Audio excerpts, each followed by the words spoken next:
Hello बच्चों, मेरे class में आप सभी का हार्दिक स्वागत है।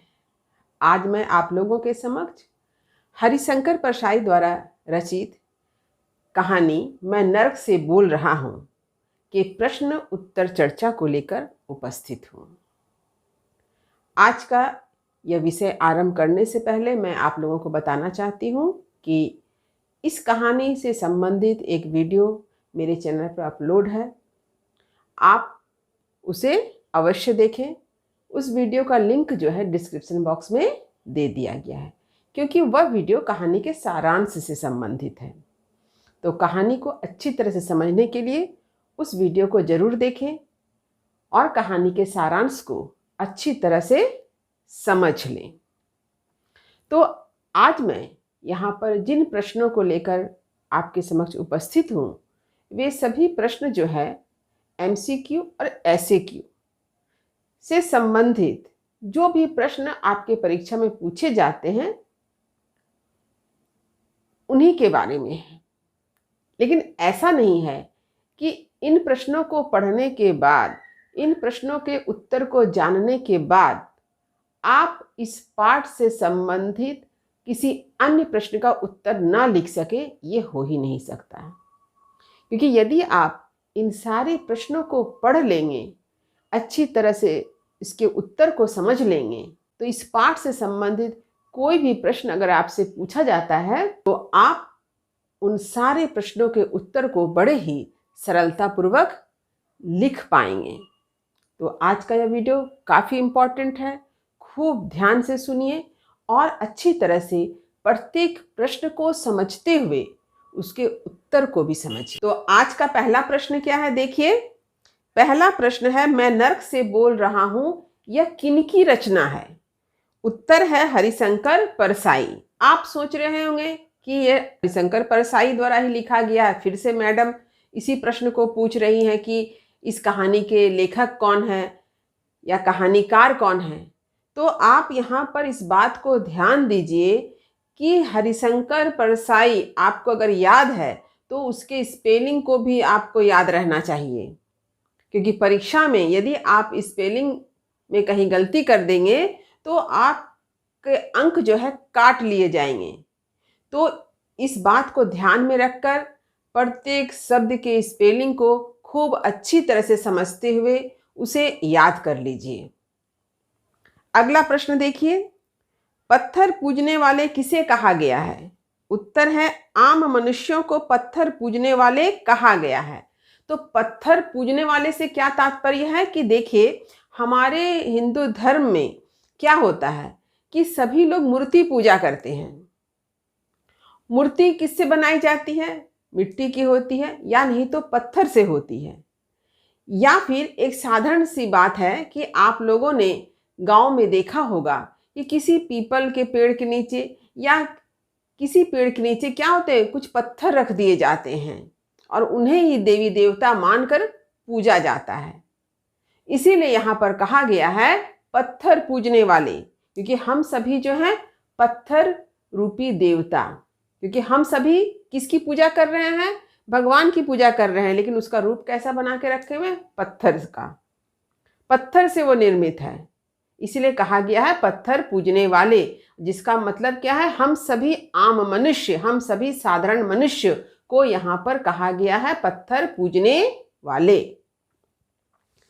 अगला प्रश्न देखिए, लेखक को मरकर क्यों बोलना पड़ रहा है? ये बहुत ही इंपॉर्टेंट प्रश्न है।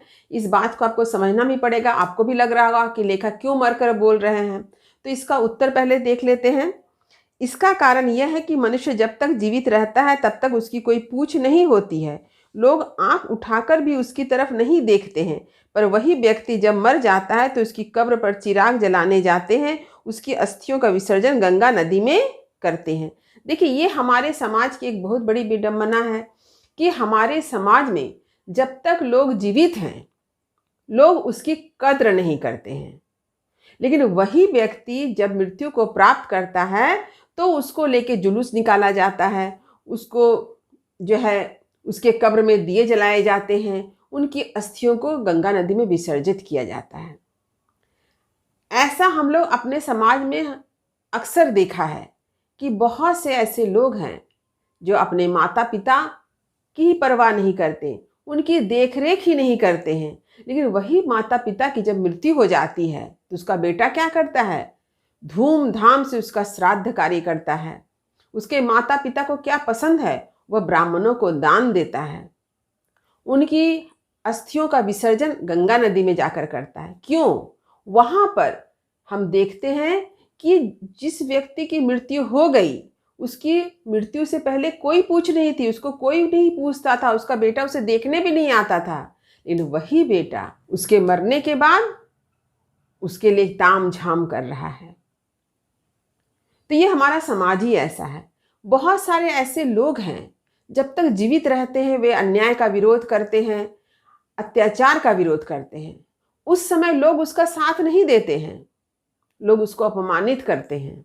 लेकिन उसी व्यक्ति की जब किसी कारण से मृत्यु हो जाती है, तब उसके नाम को याद करते हुए उसके प्रशंसा में जुलूस निकाला जाता है, उसके नाम से दिए जलाए जाते हैं और तब उसकी प्रशंसा होने लगती है। कहा ही गया है कि प्रशंसा एक ऐसी चीज है जो जीवित अवस्था में किसी को प्राप्त नहीं होती है, बल्कि मरने के बाद प्राप्त होती है।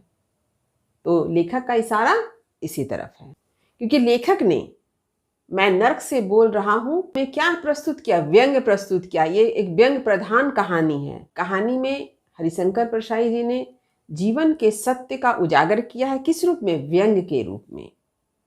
अगला प्रश्न देखते हैं, जीवित अवस्था में मनुष्य के साथ कैसा व्यवहार किया जाता है? उत्तर है, जीवित अवस्था में मनुष्य मनुष्य से नफरत करता है। यानी जब तक मनुष्य जीवित है तब तक वो क्या कर रहा है? एक दूसरे से नफरत कर रहा है।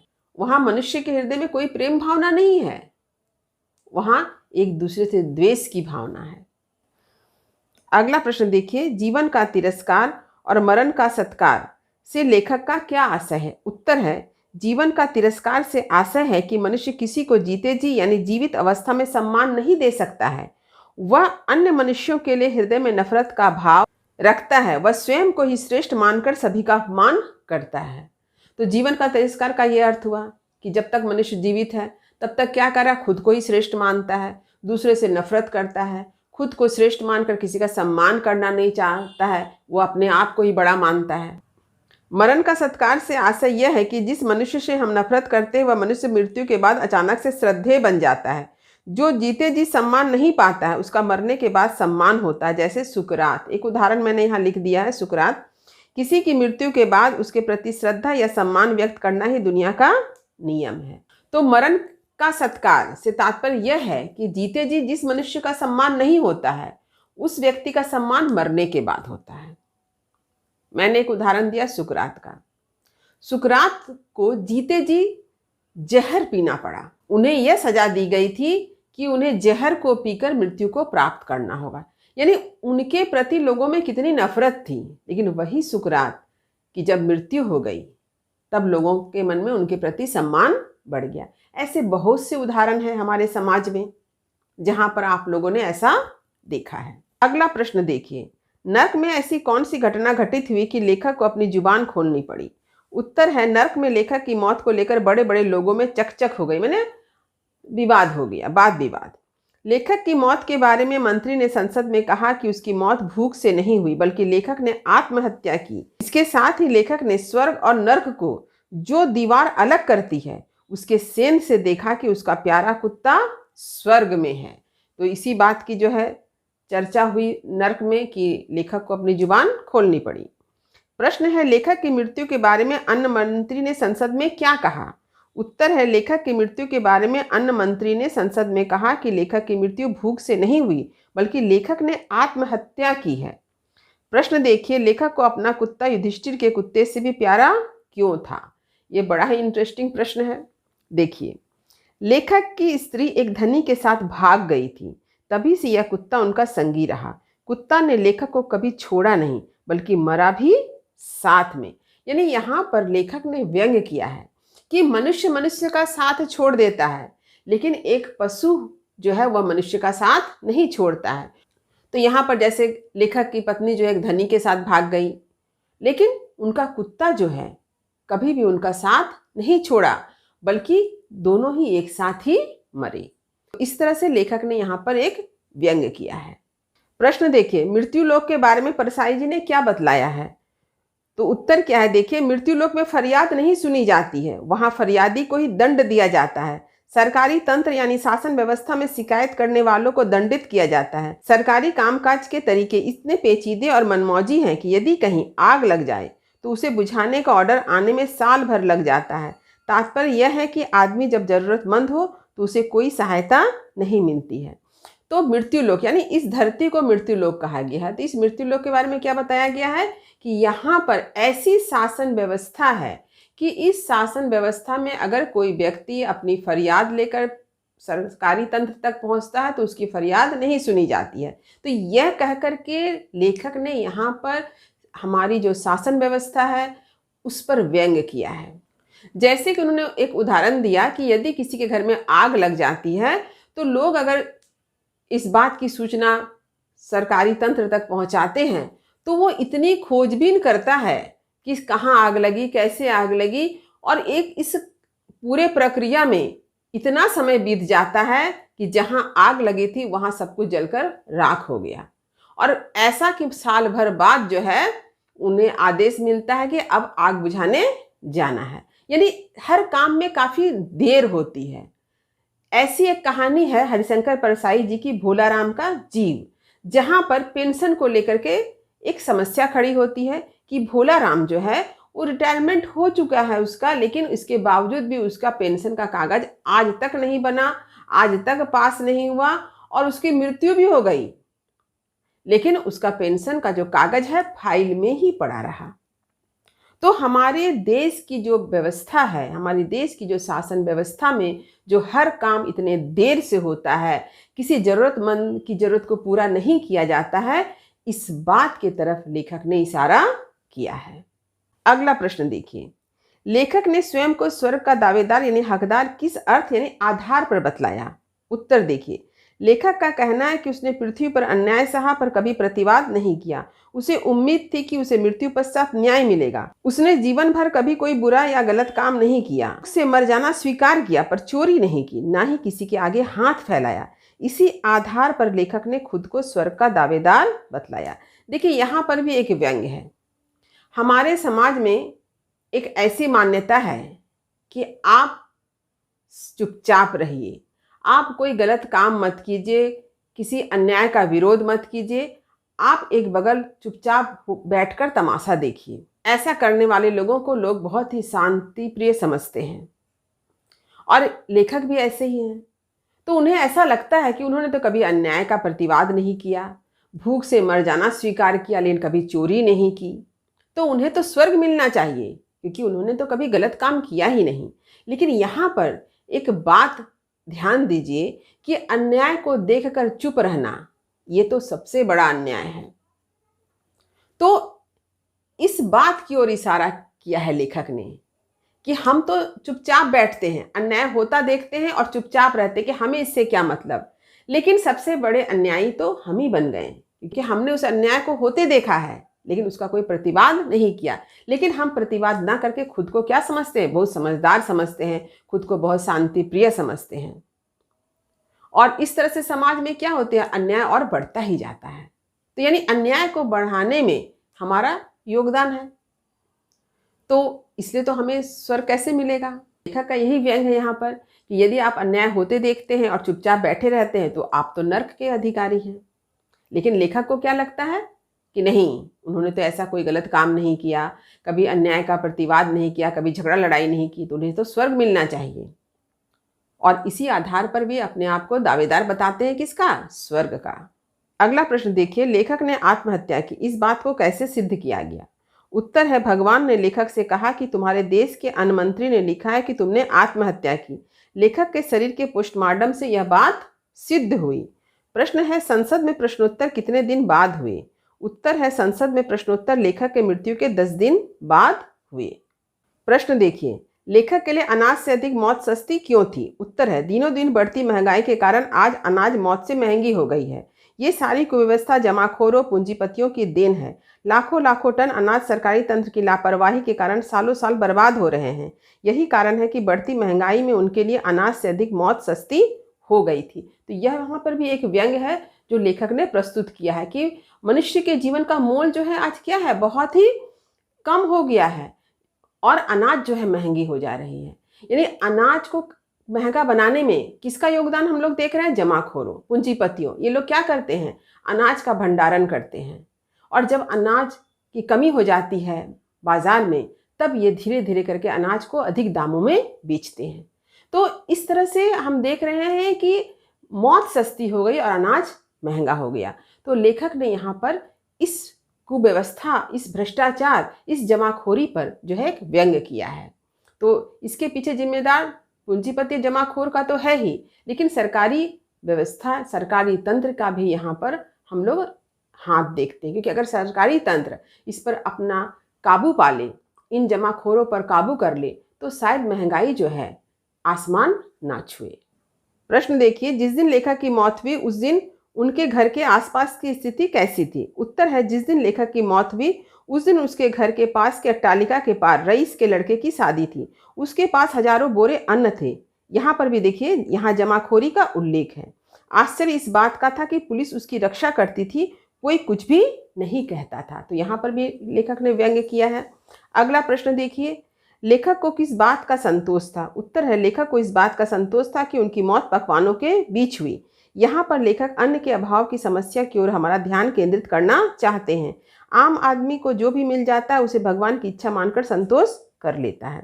तो देखिए, आम आदमियों को इस तरह से तैयार किया जाता है कि उनके मन में संतोष की भावना को इस तरह से भर दिया जाता है कि वो हर चीज़ में संतोष करते हैं। यदि उन्हें कम भी मिलता है तो आम आदमी क्या कहता है, चलो यही मेरे किस्मत में था, यही मेरे भाग्य में था। तो हमारे समाज में आम आदमियों की मानसिकता को इसी तरह से बना दिया गया है कि वह थोड़े में ही संतोष कर लेता है, थोड़े में ही खुश हो जाता है। और दूसरी तरफ पूंजीपति जमाखोर क्या कर रहे हैं? रात दिन धन कमा रहे हैं। वहां उन्हें कोई संतोष का ज्ञान नहीं देता है, संतोष की शिक्षा नहीं देता है। ये संतोष करने की शिक्षा किसके लिए है? आम आदमी के लिए है, गरीब आदमी के लिए है, ताकि वो अन्याय अगर हो भी रहा है तो उसे ईश्वर की इच्छा मान करके चुप बैठे। तो यहाँ पर भी लेखक ने व्यंग्य किया है। प्रश्न है, लेखक के कुत्ते की मौत कैसे हुई? उत्तर है, लेखक का कुत्ता भूख से व्याकुल होकर दीवार के उस पार रईस के घर घुसकर पकवान खा लिया। यह देखकर मालिक ने उसे खींचकर एक डंडा मारा और वह कराहता हुआ लेखक के पास आकर पड़ गया। चीखते चीखते कुत्ता का प्राण निकल गया। अगला प्रश्न देखिए, लेखक और कुत्ते के मरने में क्या फर्क था? उत्तर है, लेखक और कुत्ते के मरने में यही फर्क था कि कुत्ता खाकर मरा और लेखक बिन खाए। प्रश्न देखिए, लेखक ने प्रतिवाद करना क्यों नहीं सीखा? उत्तर है, लेखक ने यहाँ व्यंग्य रूप में यह बतलाना चाहा है कि हमारे देश में नेता अपनी जनता को आने वाले सुनहरे भविष्य का सपना दिखाते हैं जो कभी सच ही नहीं होता है। साथ ही जनता को संतों की सी सहनशीलता का ऐसा पाठ पढ़ाया जाता है कि वे कभी बुरी परिस्थिति का प्रतिवाद नहीं करते हैं। लेखक की भी यही दशा है। धरती पर भी उसकी स्थिति खराब थी कि मरने के बाद जब नर्क मिला तो उन्हें कोई विशेष अंतर नहीं दिखाई दिया, और यही कारण है कि लेखक ने प्रतिवाद नहीं किया। तो यहाँ पर मैंने जो अभी बतलाया आप लोगों को कि हमारे देश में आम जनता की जो मानसिकता को इस तरह से बना दिया जाता है कि आप सहें, आपके अंदर सहनशीलता होनी चाहिए, आपको संतोष करना चाहिए, आपको जो मिले उसमें खुश रहना चाहिए। ऐसा कह के आम आदमी की मानसिकता को इस तरह से तैयार कर दिया जाता है कि वह आम आदमी अपनी सारी इच्छाओं को भूल करके क्या करता है, जो भी उसे रूखा सूखा मिलता है उसी में खुश हो जाता है। दूसरी तरफ कुछ लोग ऐसे हैं हमारे समाज में जो रात दिन धन ही कमा रहे हैं, धनी ही धनी बनते जा रहे हैं, उन्हें समझाने वाला कोई नहीं है।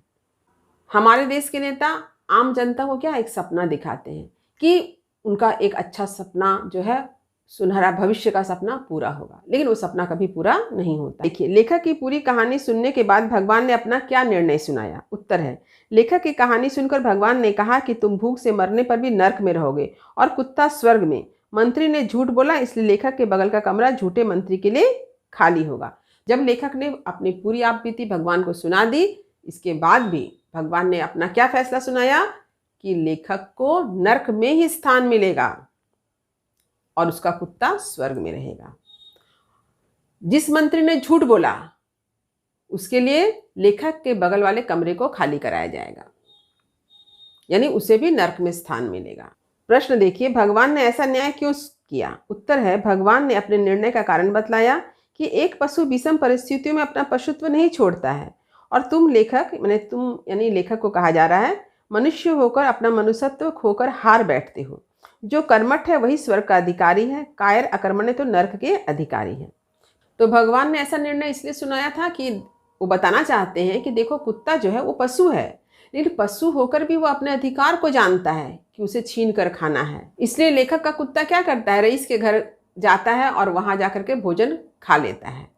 उसके बाद उसे डंडे की मार लगती है और वो मरता है। लेकिन लेखक मनुष्य होकर भी कर्म नहीं करता है, कर्म ही भूल गया।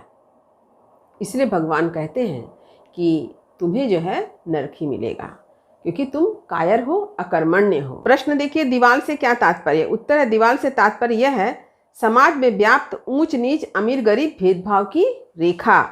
प्रश्न है, दीवाल को बनाने वाला कौन है?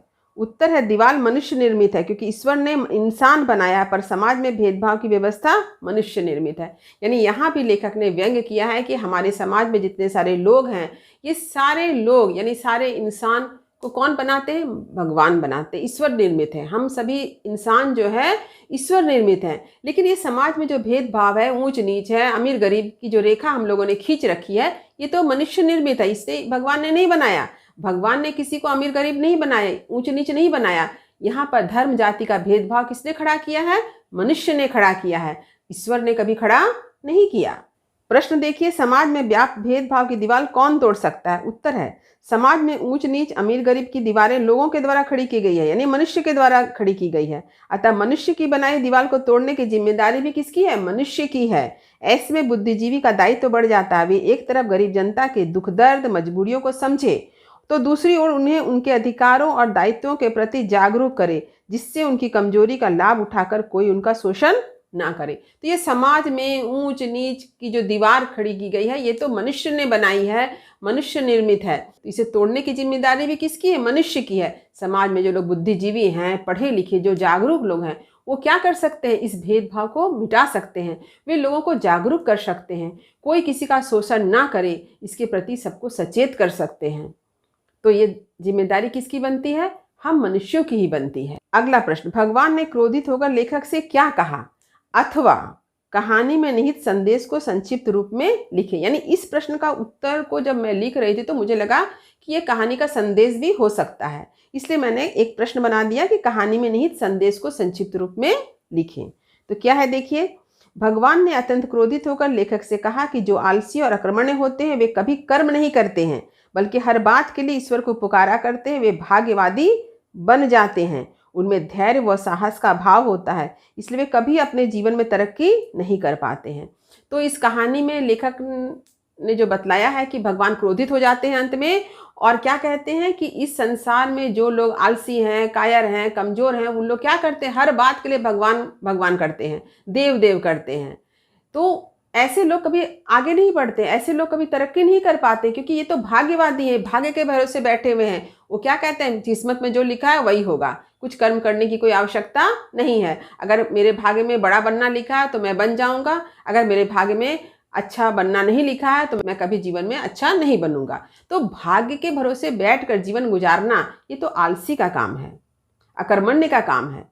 क्योंकि जो व्यक्ति आलसी नहीं होते हैं, जो व्यक्ति अकर्मण्य नहीं होते बल्कि कर्मठ होते हैं, वे तो कर्म पर भरोसा करते हैं, वे कार्य करते हैं, वे परिणाम की चिंता नहीं करते हैं, क्योंकि वो जानते हैं कि वो जो कार्य कर रहे हैं उनका परिणाम उन्हें एक ना एक दिन किसी न किसी रूप में मिलेगा, और इसलिए वे कर्म करते हैं। देखिए, आप भी ये सोच के रखिए कि आप सोचते हैं कि मैंने एक कार्य किया, उसका फल मुझे आज क्यों नहीं मिल रहा है। ऐसी बात नहीं है, आपको उसका फल मिलेगा, लेकिन कब मिलेगा ये आप भी नहीं जानते, लेकिन मिलेगा जरूर। जैसे कि आप दूसरों की भलाई का कार्य करते हैं और आपके साथ मान लीजिए कुछ अच्छा नहीं होता है, तो आपको हार नहीं मानना चाहिए। क्यों नहीं हार मानना चाहिए? क्योंकि आपकी अच्छाई आपके पास जरूर लौट कर आएगी।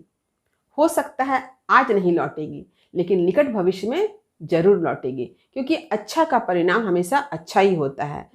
तो इस बात को आप जरूर याद रखिएगा, क्योंकि ये भी कहानी का एक संदेश है कि आपको कर्म करना चाहिए, आपको भगवान के भरोसे बैठे रहना नहीं चाहिए, क्योंकि भगवान ने हमें कर्म करने के लिए ही संसार में भेजा है। हम कार्य कर सके, इसलिए तो हमें हाथ पैर दिया है, हमें बुद्धि दी है, ताकि हम सोच विचार सकें, कार्य कर सकें।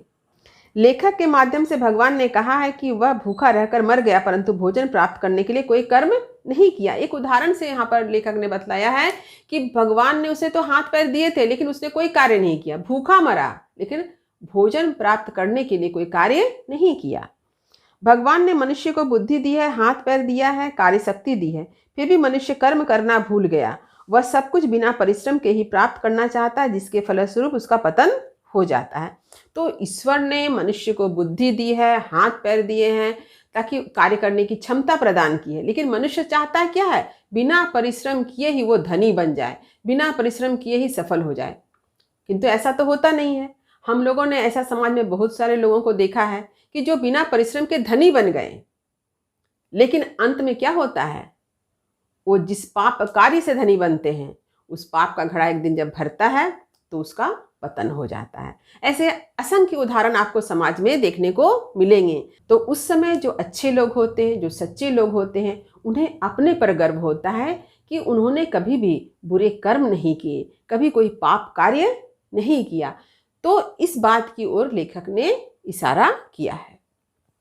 पशु अपने भोजन के लिए खुद शिकार करता है, इस तरह पशु तो मनुष्य से श्रेष्ठ है।